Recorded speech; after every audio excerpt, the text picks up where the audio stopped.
Hi, I'm John Gullick, Manager of Government and Special Programs for Canadian Power and Sail Squadrons. And I'm here today with Jim and Gina Lee, Peterborough Squadron, Quinte District. We're going to have a little bit of a Q&A, and we're hopefully going to convince you and your squadron to offer recreational vessel courtesy checks like they've been doing for the last 5 years, now where CPS has been working in cooperation with Transport Canada.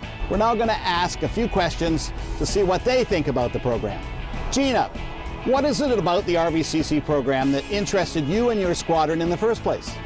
Well, first, John, it's the opportunity to help people be safer on the water, especially recreational boats, smaller recreational boats where they have their families, their children on board. Secondly, it's a great opportunity to get some exposure for our squadron. We've managed to get some students in our classes from doing the RVCC, and we've certainly improved our visibility in the community. Jim, have you got any comments about the training program? Well, John, I understand there's a new training video being developed. One of the key issues, I think, is to make sure that when you approach boaters that you do so in a friendly manner.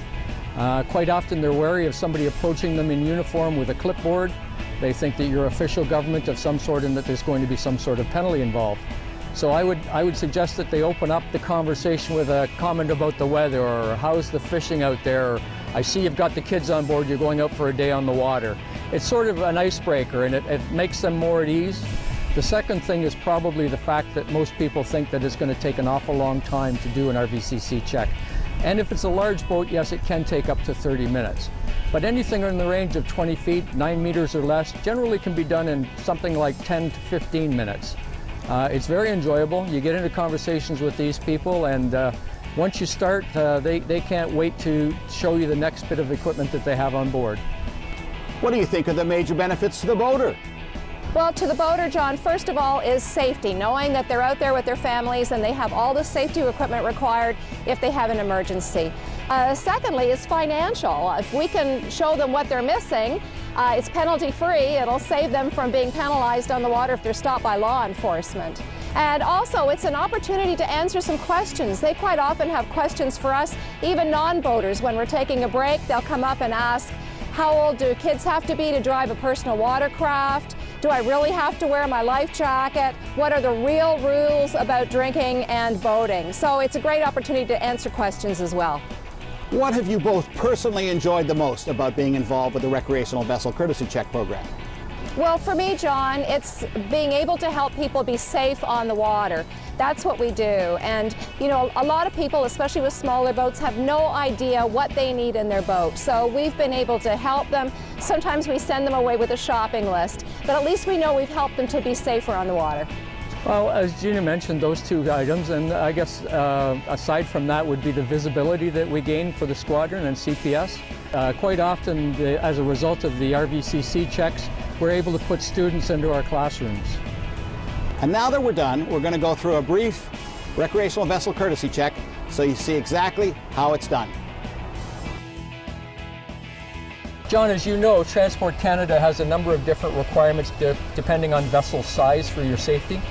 So the first thing I'd like to see is your personal flotation device, your PFD. I see you're wearing one. That's very good. You do know that if you're not wearing that, it's not a valid life-saving? Yep, check his date. And his, okay. Yep. The other thing I'd like to have you do, John, is just check the inside. You'll see on the label there,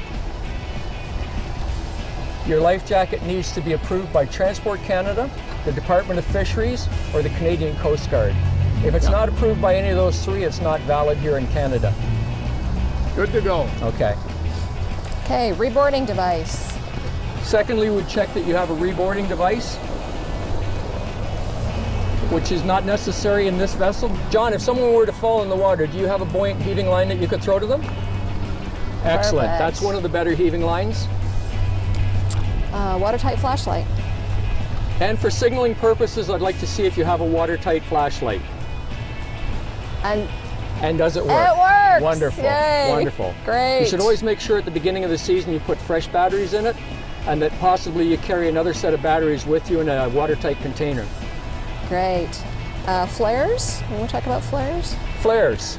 Although it's not necessary for this boat, because I know the waters you do boat in, John, you are required to carry flares if you're going to go into big open water.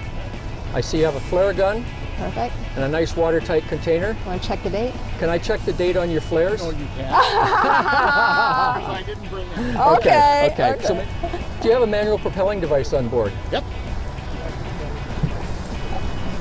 Wonderful. Perfect. The thing I'd like you to check, John, is to see your anchor.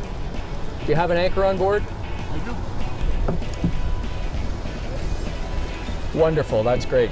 It's good to see that you've got it all connected together and ready to go. Now, just in case you have an incident where you've got water coming on board, do you have a bailing device? Nice. Wonderful, that'll do nicely. Nice. Sound signaling device, John. I see you have one attached to your PFD, and that's an excellent idea. Great. If possible, you should attach one to every life jacket you have on board. That's great. Another one attached to the key. Terrific. Great. And can we just check your navigation lights, John? If you don't mind, would you turn them on for me?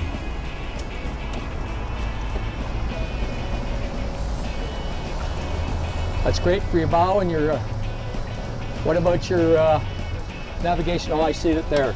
Wonderful. Now, obviously in this type of water, John, I know you're not going to be out in any big lakes, but do you have a manual compass on board? Terrific. Great. Okay, fire extinguisher. And because this vessel has an inboard tank, John, do you have a fire extinguisher? Oh, pretty. Wonderful. And I see it's fully charged. That's terrific. Thank you. John, is this your first RVCC check? No, it's not. No, it's not. No, it's okay. Proof of competency. Can I see your operator's license?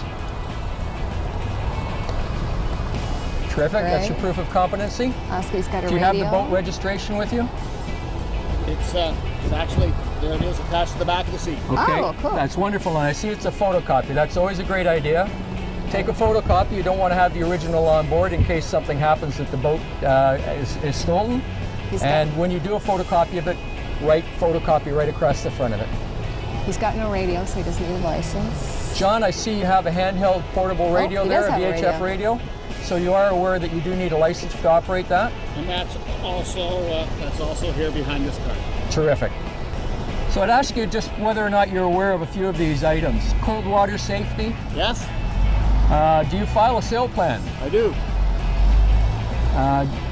You carry GPS or marine charts? Carry up-to-date marine charts. Okay, you do know that you're still required to carry paper charts? Yes, these are paper charts. Wonderful. Paper charts. I see you're aware of the communications radio, radar reflector.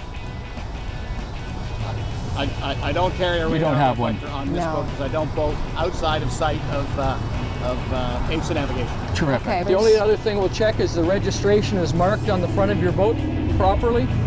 Great, nice 3-inch high letters. Great. Contrasting color. And that's it, we're done. And I think that's it. Excellent. You're compliant. Thank you, sir. Thank you very much.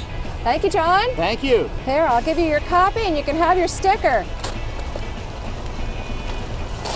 That's for you. Wonderful. Thank you.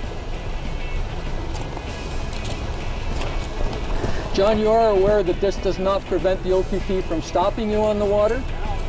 I am. But at least now you've got the comfort, the feeling that you've got the equipment that you need on board, and it shouldn't be a problem for you. Thanks again. Really appreciate it. I've learned a lot. Thank you, John. Our pleasure, John. Love it. So there you have it, right from the mouths of the people who have been offering the recreational vessel courtesy check to the boating public right from the beginning. Get on board, bring your squadron on, offer the boating checks, go to the website, check out the training program, sign up, and get involved in courtesy checks all across the country.